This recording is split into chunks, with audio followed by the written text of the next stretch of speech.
MBA, Magister Business Administration, lahir di Jakarta 10 September 1962. Ya, udah sama Pak Nur Tamam ya. Ya, beliau putra dari tentara ya Pak ya. Tentara, kemudian status beliau menikah dengan Bu Leni Sri dengan putra yang luar biasa, 8 anak. Tepuk tangan untuk Pak Bapak Bapak. 8 anak. Oke. SD, SMP, SMA di Jakarta, S1 Akademi Akuntansi Jayabaya, STY Jakarta, kemudian S2 Institut Manajemen Newport Indonesia, Amerika Serikat, dan terakhir ini masih kinis-kinis, doktor masih angkat ya Bapak Ibu, dan enggak main-main, bukan doktor kaleng-kaleng ya Bapak Ibu, ini doktor dari Universitas Pajajaran Bandung, kita dia kan baru 2023 kemarin, beliau diwisuda sebagai doktor ilmu hukum. Nah, kalau beliau memang selama ini banyak berkecimpung di dunia hukum, beliau sering kali kita lihat di Komisi 3 ya. Kalau kita ingat dulu ketika Pansus Bank Senturi itu selalu tokohnya itu ada Pak Bamsud, kemudian ada Mas Arar, Mauro Arar Sirait, kemudian ada Fahri Hamzah. Tapi kalau kita lihat ternyata Pak Bamsud yang istiqomah selalu partainya tetap ya Pak Bamsud ya. Dan insya Allah juga kalau kita lihat karirnya semakin melejit gitu ya, dari DPR sampai kemudian DPR. Beliau sudah menjadi aktivis mahasiswa sejak di Senat Mahasiswa, kemudian Badan Perwakilan Mahasiswa, Ikatan Mahasiswa Perguruan Tinggi Swasta, HMI Cabang Jakarta, Wasekjen PBMI, dan lain-lain. Dan juga untuk karir beliau melalui karir dari jurnalis, mulai dari Harian Umum Prioritas, Majalah Vista, Suara Karya, dan lain-lain. Untuk perusahaan beliau di Direktur Independen PT Sima Tbk dan juga Kodeko Timber. Dan beliau menjadi anggota DPR RI sejak 2009 sampai sekarang. Dan Ketua DPR RI tahun 2018, jadi lengkap di DPR, MPR. Kalau kita belajar di pendidikan Pancasila dulu, MPR itu lembaga tertinggi negara dulu ya. Sekarang lembaga tinggi. Tangan dong Pak Bambang Satrio. Baik, kayaknya kalau saya baca ini nanti sampai jam 10 sampai jam 11 belum selesai. Maka ikan spot, ikan gabus tadi saya balas pantunnya pembawa acara lebih cepat. Ikan spot, ikan gabus, ikan lele lebih cepat, lebih bagus, tidak bertele-tele. Ada gula, ada semut, ada telur dadar di meja makan.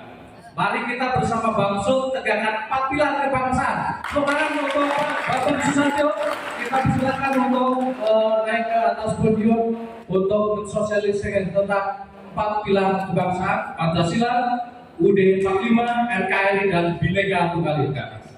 Waktu dan tempat kami persilakan secukupnya Pak Bamsud. Secukupnya.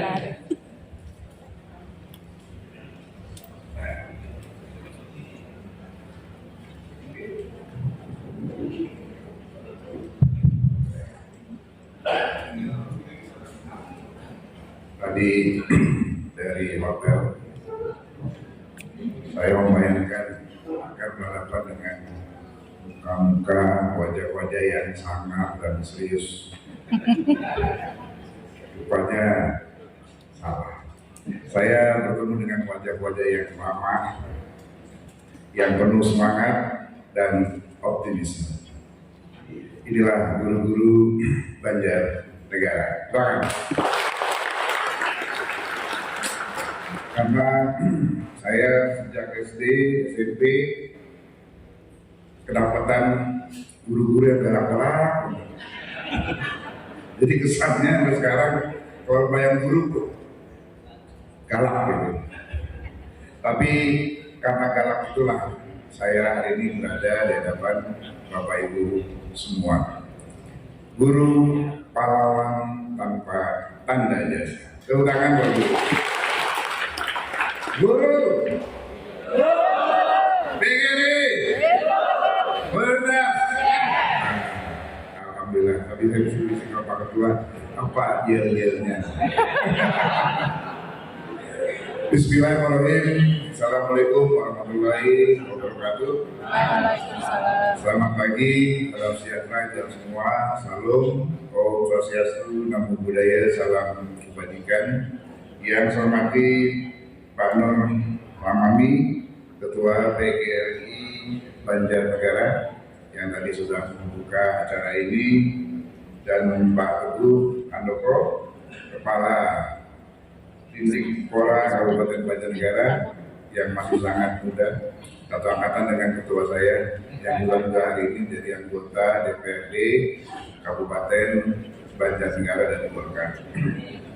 Kemudian Bapak Haji Karsono, SPD MM, Kepala Kantor Kementerian Agama Kabupaten Banjarnegara, yang hadir juga di tengah-tengah kita, dan Bapak Ibu sekalian, para guru yang tidak bisa disebutkan satu persatu, namun saya muliakan.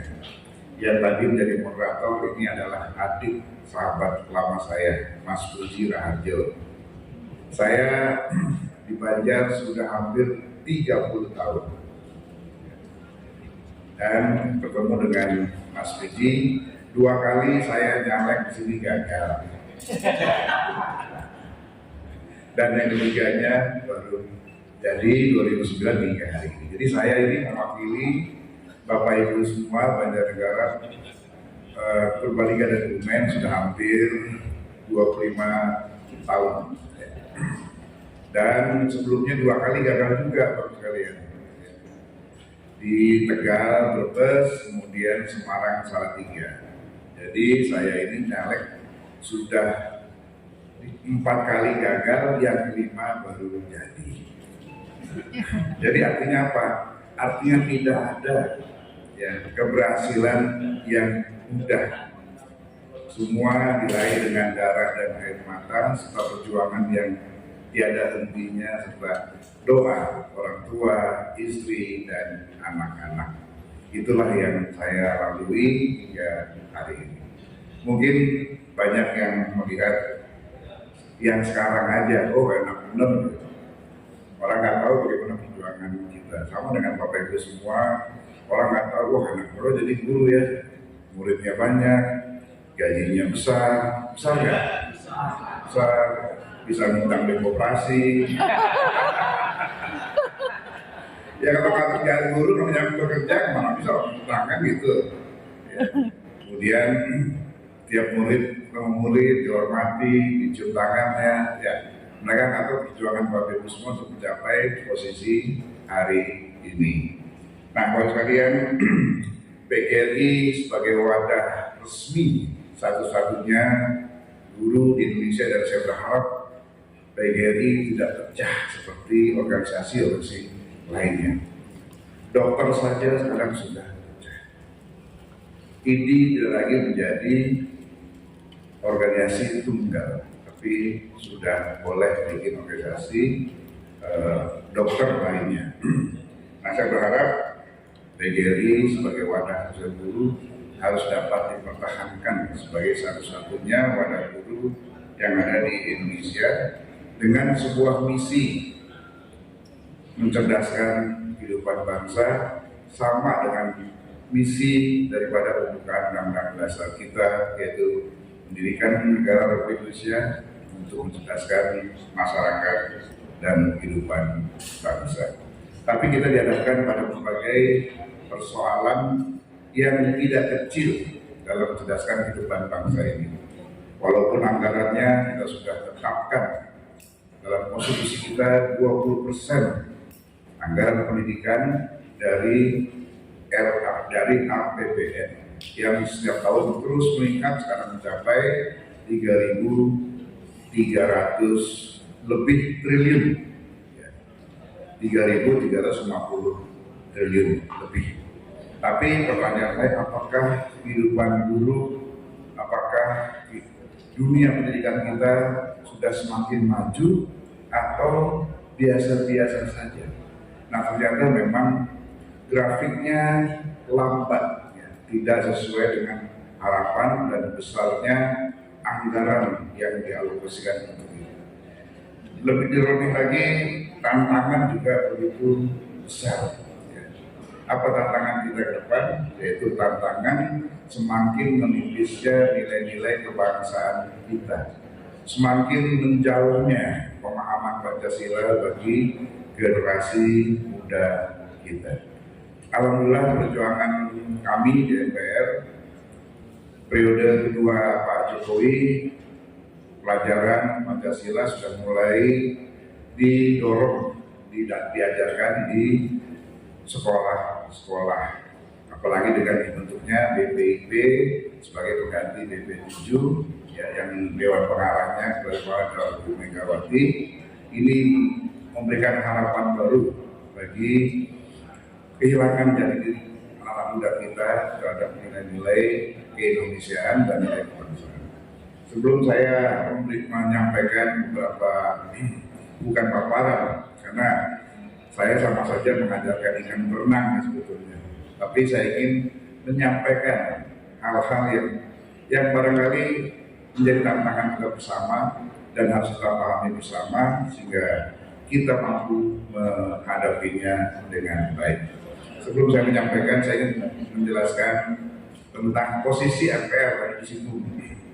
MPR hari ini tidak lagi menjadi lembaga tinggi tertinggi negara. Kita sudah sama, MPR sudah sama dengan lembaga-lembaga lainnya yang ada dalam Undang-Undang Dasar, sama dengan lembaga kepresidenan, Mahkamah Agung, Mahkamah Konstitusi, Mahkamah Yudisial, sama sudah BPK, DPR, DPD sudah sejajar. Sehingga pertanyaan apa sih keistimewaan MPR hari ini? Mungkin kalau DPR semua paham tugas-tugasnya, membuat undang-undang bersama pemerintah, menyusun anggaran bersama pemerintah, kemudian mengawasi jalannya penyelenggara negara atau pemerintahan dan memastikan anggaran serta undang-undang dilaksanakan dengan baik. Itu tugas DPR. Jadi waktu saya ketua DPR, tugas saya adalah mengatur lalu lintas anggaran, peraturan dan perundang-undangan dan seterusnya. Nah, ketika MPR ini mengatur cuaca, agar kalau hujan tidak banjir, panas tidak kekeringan, melalui konstitusi dan menciptakan suasana politik yang kondusif. Itulah tugas MPR dan memastikan Undang-Undang Dasar dijalankan oleh seluruh elemen bangsa, baik dari cabang kekuasaan eksekutif, cabang kekuasaan legislatif, maupun cabang kekuasaan yudikatif. Kemudian juga MPR memastikan bahwa kehidupan bangsa kita betul-betul sesuai dengan falsafah Pancasila, sesuai dengan nilai-nilai kebinekaan kita, dan semangat menjaga NKRI, serta memastikan Undang-Undang Dasar dilaksanakan secara benar. MPR hari ini tidak lagi bisa memberhentikan presiden secara langsung seperti itu. MPR tidak lagi bisa memilih presiden karena kita sudah putuskan memilih presiden dipilih langsung oleh rakyat melalui partai politik atau kelompok partai politik yang memenuhi ketentuan perundang-undangan. Jadi, tapi yang istimewa adalah bahwa MPR yang melantik presiden, memberhentikan dan mengangkat presiden kalau presiden dalam masa jabatannya melakukan pelanggaran sumpah jabatan, melakukan pengkhianatan dalam negara, perbuatan tercela, korupsi, dan perhalangan tetap. Nah, kalau kemarin ribut-ribut impeachment, itu dengar kan? Apa namanya, pemakzulan, tidak bisa lagi. Sekarang tidak mudah untuk memakzulkan presiden seperti ketika MPR memakzulkan Pak Gus Dur. Ya, MPR cukup bersidang, mayoritas panggil presiden, berhentikan. Itu dulu. Nah, pasca amandemen keempat tidak bisa lagi seperti itu. Makanya waktu ribut-ribut itu saya katakan jauh pangkang daripada api untuk memasukkan presiden hari ini. Karena harus melalui mekanisme hak angket seperti yang dulu saya lakukan di situ ketika skandal Bang Suri, terus kami mengungkap sekarang kita membuat hak angket, hak penyelidikan tertinggi yang dimiliki oleh negara, yaitu di DPR. Kita boleh panggil siapa saja termasuk presiden. Ketika itu pemanggilan sampai wakil presiden itulah. Nah, kalau hak angket ini di DPR berjalan yang nggak mungkin sebentar, karena akan harus memanggil saksi-saksi atau penyelidikan paling tidak 8 bulan sampai setahun. Nah, kalau penyelidikan pemeriksaan DPR melalui hak angket ini sepakat bahwa presiden melanggar undang-undang, maka tidak langsung bisa diberhentikan, harus diuji lagi di MK, Mahkamah Konstitusi. MK akan panggil lagi saksi-saksi untuk menguji keputusan DPR ini. Kalau MK setuju, sepakat, barulah didorong ke DPR, DPR mengajukan kepada MPR untuk dilakukan sidang istimewa. Nah, kalau terjadi pemaksulan, maka yang berhak diusulkan menjadi calon presiden dan wakil presiden itu berasal dari partai politik pemenang Pilpres pertama dan kedua. Jadi begitu presiden dan wakil presiden sampai paket diberhentikan, maka yang berhak adalah pemenang Pilpres pertama dan kedua. Artinya kalau kasus hari ini yang berhak mengusulkan adalah kelompok PDIP dan kelompok Gerindra untuk dipilih dan ditetapkan di MPR. Jadi masih panjang. Ya, jadi kalau ada isu-isu itu jangan terpengaruh, jangan terprovokasi, karena itu akan membuat suasana yang panas. Lalu lanjut, kenapa yang kemudian adalah mengapa 4 pilar ini penting sekali dilakukan. Dulu kita merasa waktu ketua MPR-nya Pak Taufik Kimas sejak amandemen keempat PP7 dibubarkan dan pelajaran Pancasila dihapuskan dari mata pelajaran sekolah dari mulai SD sampai perguruan tinggi, maka MPR menginisiasi ya, membentuk suatu sarana 4 pilar untuk disosialisasikan, mengisi kekosongan daripada mata pelajaran yang tidak diajarkan lagi di sekolah pasca reformasi. Karena kita rasakan banyak terjadi pergeseran nilai-nilai pasca reformasi, di mana pengaruh-pengaruh transnasional, pengaruh-pengaruh paham agama yang sempit sudah mulai menyebar dan melahirkan radikalisme dan pemahaman-pemahaman lainnya yang berpotensi mengadu domba kita sebagai bangsa. Lanjut ke ini, coba di statistik. Nah, inilah yang terjadi ketika pasca reformasi begitu dibubarkan, Pancasila lagi diajarkan, maka 63% guru memiliki opini intoleran terhadap agama lain. Ini hasil survei penelitian dari PPM UIN. Ya. Kemudian 3% anggota TNI terpapar ekstremisme. Ini hasil kajian Kemenhan waktu Menhannya adalah Riyamizat Riyakudu. 19,4% tidak setuju PNS, tidak setuju Pancasila, dan 36,5% mahasiswa kampus Islam setuju khilafah. 7 kampus besar, ini 7 kampus besar ya, terpapar ekstremisme agama. Inilah kemudian menjelaskan kepada kita bagaimana pasca reformasi kemudian terjadi banyak peristiwa bom bunuh diri yang dimulai dari Bali. Jadi pemahaman yang sempit tentang agama yang melahirkan kekerasan dan tindakan radikalisme inilah yang kemudian terjadi akibat kekosongan daripada nilai-nilai kebangsaan di anak-anak muda kita, di generasi muda kita, di anak-anak bangsa kita. Dan itu terus berlanjut sampai terakhir bunuh diri di Surabaya, di Jawa Timur, di depan markas besar Polda Jawa Timur, yang membawa istri dan 2 anaknya meledakkan diri di sana, lalu kemudian menyusul di Ujung Pandang. Jaringan ini sebetulnya sudah tertangkap dan terungkap oleh Densus 88.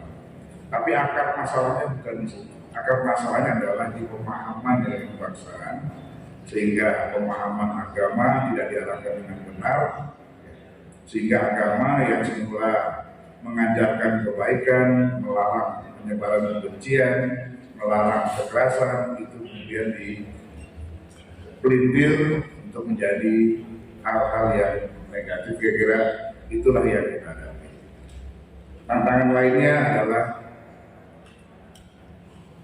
melemahnya pemahaman terhadap Pancasila sebagai bangsa, kesenjangan sosial ekonomi. Nah, ini satu akar masalah, kesenjangan sosial, tekanan ekonomi yang membuat para sebagian putra-putri kita tertekan dan larinya kemudian ke agama, tapi di agama itu diajarkan pemikiran yang sempit, maka terjadilah hal-hal yang negatif.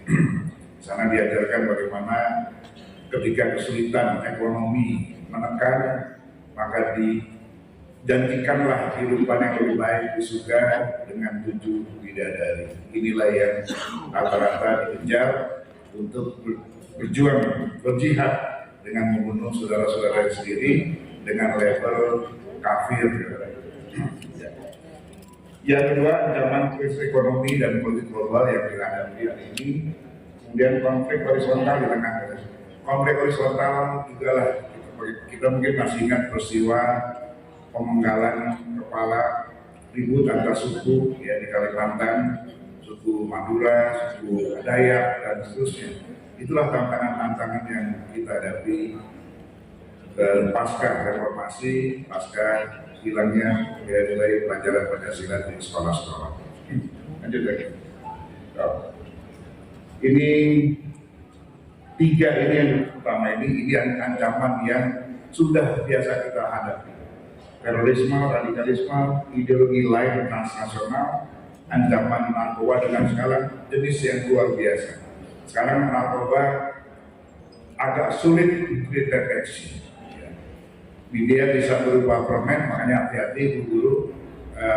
BNN menemukan banyak sekali jenis-jenis narkoba dalam bentuk keripik, dalam bentuk roti, dalam bentuk permen, dalam bentuk minuman yang disukai anak-anak dari mulai SD, SMP. Ini sudah banyak sekali berada di sekolah-sekolah. Kemudian yang terakhir, ancaman transnasional ini juga perlu kita waspadai di kehidupan anak-anak kita, karena negara tetangga sudah melegalkan perkawinan sejenis LGBT. Sebetulnya saya waktu ketua DPR ketika akan mengetuk palu KUHP, ya, undang-undang tentang KUHP yang menegaskan pelarangan atas LGBT, itu tekanan dari luar negeri luar biasa. Hampir 100-an duta besar Eropa, negara-negara Eropa dan dunia datang menemui saya meminta untuk itu tidak disahkan larangan terhadap LGBT. Nah, sehingga ujung-ujungnya karena berbagai tekanan saya diminta untuk menangguhkan pengesahan KUHP waktu era saya ketua DPR, dan baru kemarin disahkan tanpa menyebutkan secara tegas pelarangan akan perkawinan sejenis, tapi melarang ditujukan di muka umum. Dan kesimpulannya, karena kehidupan itu adalah private, ya, maka kalau itu dilakukan di ruang-ruang private kamar, itu tidak ada yang bisa melarang. Tapi kalau di depan umum seperti negara-negara Eropa, berciuman laki sama laki, perempuan sama perempuan, itu menjadi tontonan yang jadi inilah yang akan merusak bangsa satu, yang bakal merusak nilai-nilai kebangsaan kita, nilai-nilai keindonesiaan kita. Jadi ibu-ibu hati-hati, bapak-bapak hati-hati, anak-anak kita yang nonton film Netflix. Sampai yang suka nonton film Netflix, guru-guru kita nggak ada.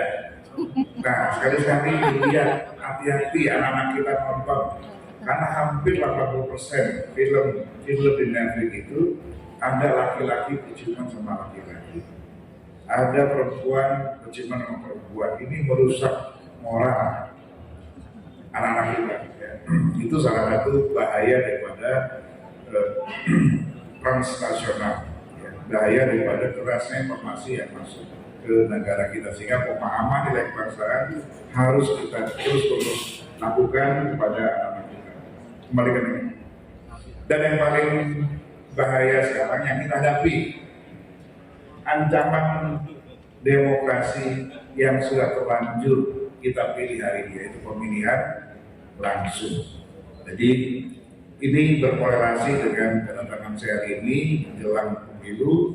Saya membawa pesan bahwa kita sebagai guru, kita sebagai masyarakat harus menjaga agar jangan sampai kita mudah diprovokasi, mudah diadu domba dalam konsultasi politik yang akan kita gelar tanggal 14 Februari.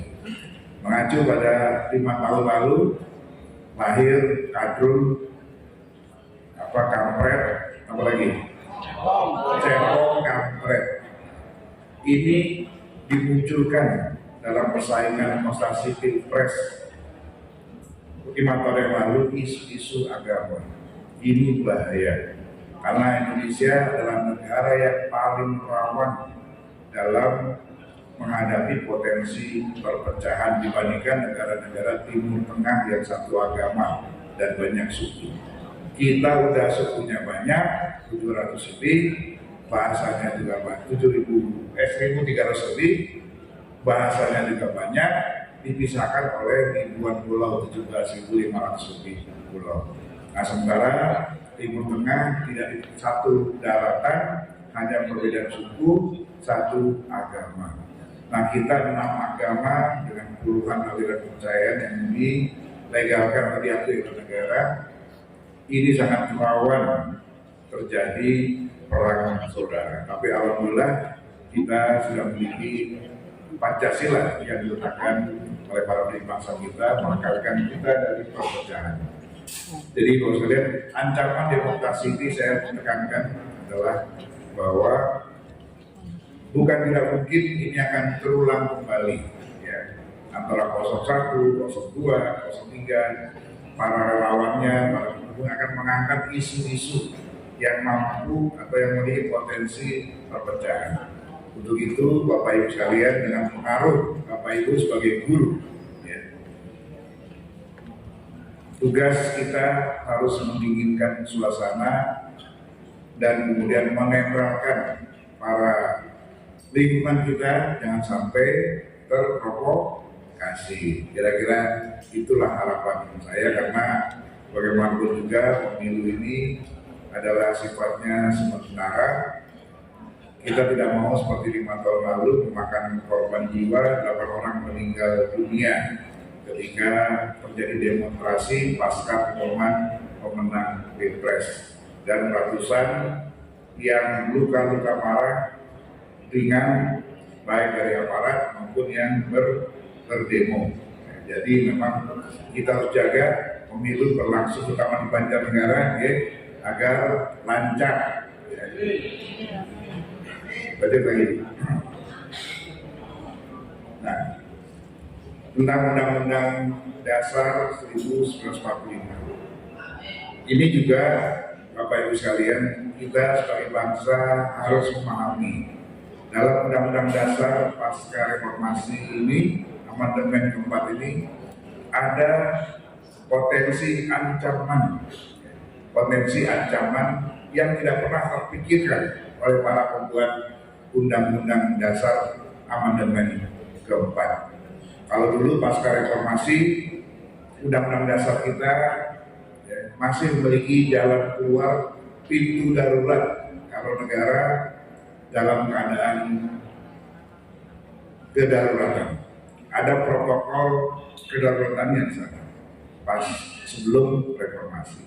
Tapi pasca reformasi, para pembuat undang dasar amandemen keempat ini menilai bahwa semua yang peninggalan Orde Baru dianggapnya semua jelek, maka semua dihapuskan. Pertama yang dihapuskan adalah garis-garis kewenangan MPR dalam membangun, menyusun garis-garis besar daripada haluan negara. Ya. Izin saya minum dulu ya. Nah kemudian yang kedua, dihapuskannya TAP MPR. TAP ini sebetulnya ini adalah suatu sapu jagat, ya, langkah keputusan sapu jagat ketika negara bangsa dalam menghadapi kebutuhan politik atau dispute konstitusi. Yang pertama, tidak lagi kita memiliki garis besar haluan negara karena kita sekarang sepakat untuk menyerahkannya kepada visi misi presiden. Dan apa yang tadi sejak pergantian presiden yang hasil amandemen, tidak ada pembangunan yang berkelanjutan. Semua berdasarkan visi-visi presiden, gubernur, bupati, wali kota. Apa yang terjadi? Yang terjadi adalah banyak uang kita yang kita bayar melalui pajak yang sia-sia, tidak tuntas jadi besi tua. Apalagi yang paling keras itu kalau di bawah, di gubernur, di bupati, wali kota. Begitu yang menggantikan partai yang lain, pasti program-program bupati sebelumnya yang akan diteruskan lagi. Betul? Begitu juga pergantian presiden. Nggak ada kewajiban presiden yang baru untuk meneruskan program pembangunan yang sedang berjalan oleh presiden sebelumnya. Ketika Pak Jokowi dilantik menjadi presiden, ada pekerjaan besar yang belum tuntas dari Pak SBY, yaitu membangun Wisma Atlet di Hambalang. Itu dengan memakan biaya triliunan, dari mulai pembebasan tanah sampai pembangunannya. Memang ada kasus korupsi, tapi itu adalah hal lain. Pelakunya sudah dihukum, tapi harusnya pembangunan diteruskan sehingga memberikan manfaat. Itu seluruh cabang olahraga yang ada di negara kita dikumpulkan di situ, beserta seluruh asramanya. Jadi sangat bermanfaat sebetulnya. Tapi sampai hari ini tidak dituntaskan dan sekarang jadi rongsokan mangkrak, jadi besi tua. Bayangkan berapa triliun uang kita yang dari APBN, dari pajak itu sia-sia di sana. Nah, kemudian hari ini kita sedang membangun ibu kota. Ada yang menjamin presiden yang akan datang meneruskan? Tidak ada yang menjamin. Tidak ada yang bisa menjamin. Makanya banyak investor agak ragu untuk investasi di sana dalam jangka panjang. Karena boleh jadi besok presiden pengganti Jokowi masih meneruskan. Tapi berikutnya belum tentu, karena pembangunan ibu kota itu tidak cukup 15-20 tahun. Sekurang-kurangnya berdasarkan pengalaman negara-negara yang pindah ibu kota itu 20 tahun. Kenapa? Karena nggak semudah lapangan 9 lagi, nggak semudah cuma gedung saja. Gurunya bagaimana, infrastruktur kesehatannya bagaimana, semua harus dipikirkan, dan itu makan waktu lama.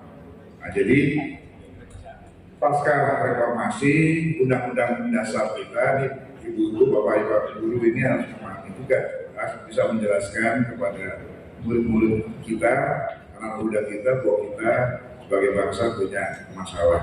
Nah, kemudian TAP MPR. Pertanyaan saya, kalau tiba-tiba hari ini menjelang Pilpres Pileg, COVID melanda lagi, atau katakanlah penyakit lain, tapi seperti COVID, kita dilarang keluar rumah karena bahaya. lalu pemilu tidak dapat dilaksanakan.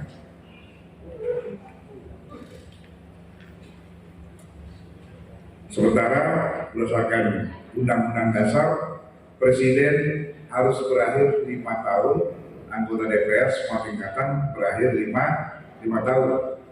1 Oktober seluruh anggota DPR semua tingkatan harus meletakkan jabatan. Tanggal 20 Oktober 2024, Presiden, saya bukan mantan Luna Maya, apalagi Aura Kasih. Atas sambutan yang luar biasa, saya ucapkan terima kasih. Luar biasa bagus. Silakan kepada MC kami kembalikan. Di bawah Lain Banjarnegara. Hadirin dimohon berdiri.